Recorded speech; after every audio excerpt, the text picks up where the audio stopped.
the last episode, we looked briefly at the impact of buffs in single-player games and whether or not they stacked in single-player games. In this episode, we'll dig deeper into the unnecessarily complicated web of the vanilla leadership system by looking at whether buffs stack in multiplayer games. This will continue to pave the way to better understand and appreciate the simplification of the whole system in the AOTR mod.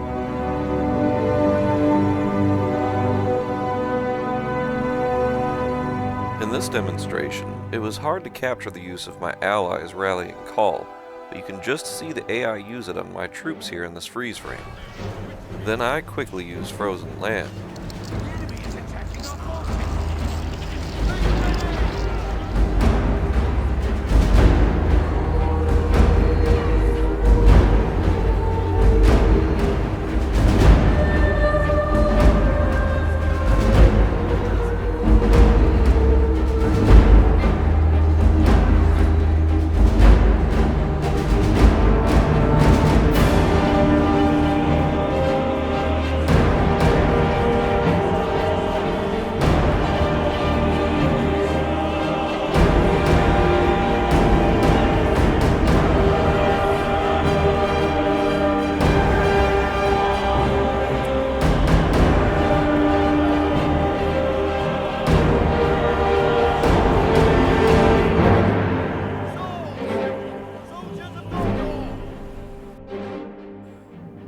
Here you see a stunning victory.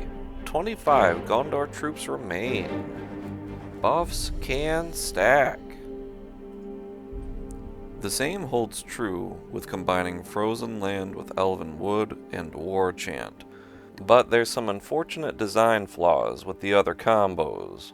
Let's see what happens first with allied elven wood and tainted land, then allied war chant and rallying call.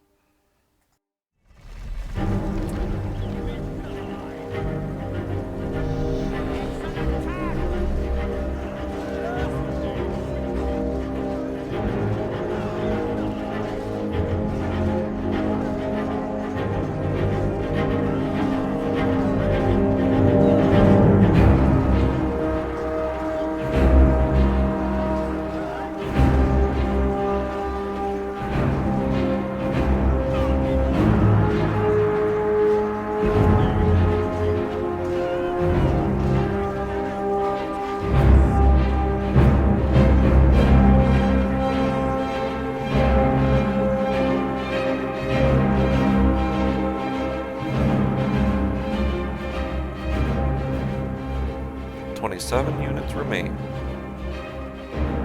You can see the team roster is clear. Needless to say, this is one of the most unfortunate and problematic design flaws in the game when teaming up with either Mordor or Isengard. Now let's see Rallying Call allied with War Chant. It's a little tricky to see, but notice the red effect of my war chant around the blue-green effect of my allies' rallying call. You can also see on the left side of the screen my war chant is in cooldown, so you know it was used.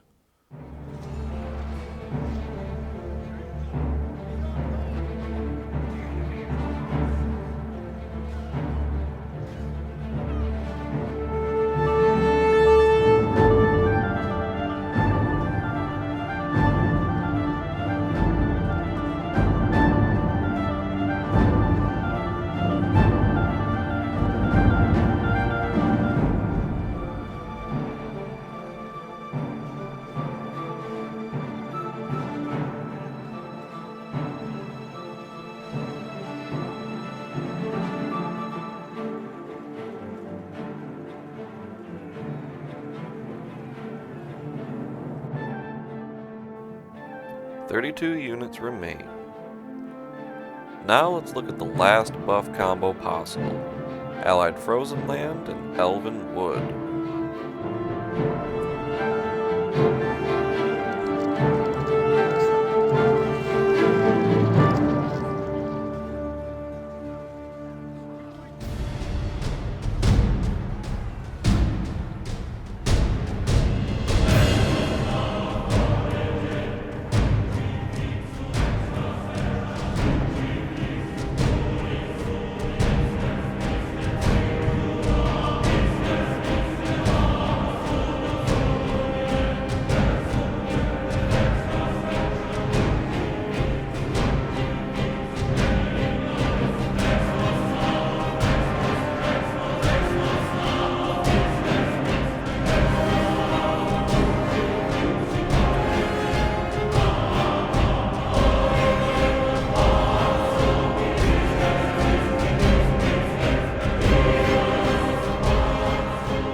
22 remain.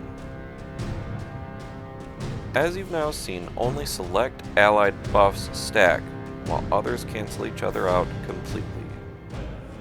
Now, as a sort of addendum, let's see if allied heroes would work for stacking leadership, as allied heroes were not explicitly covered in Part 1.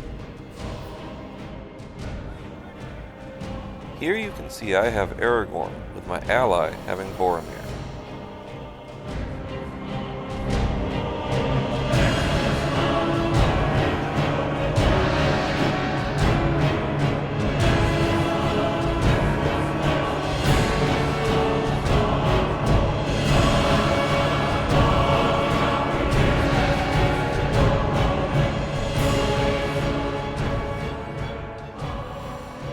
"24 units remain.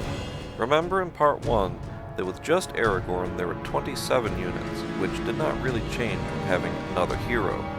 Obviously, even having an allied hero makes no difference either. This is all part of the poor design in the code, which we'll get to later in this series. So let's do a brief recap of everything we've learned about buffs and leadership in allied games. What buffs stack in team games? Only Angmar's Frozen Land with any other faction's buffs, except Tainted Land. And then, only one of those can be active with Frozen Land to stack with, since none of the others stack with each other anyways. What buffs do not stack in team games? Any other faction's buffs with each other. While damage and armor stats will not stack, there are minor effects that will stack from these buffs. These include Frozen Land's slowdown effect on enemy troop movement speed, Isengard's version of Tainted Land having the pillage ability for your own or allied troops, and Elvenwood's fear effect nullifier. And lastly, it should be noted that even allied heroes do not stack leaderships, just as in single-player games. Now that you've seen what buffs can stack, the next episode will explore whether buffs can be nullified.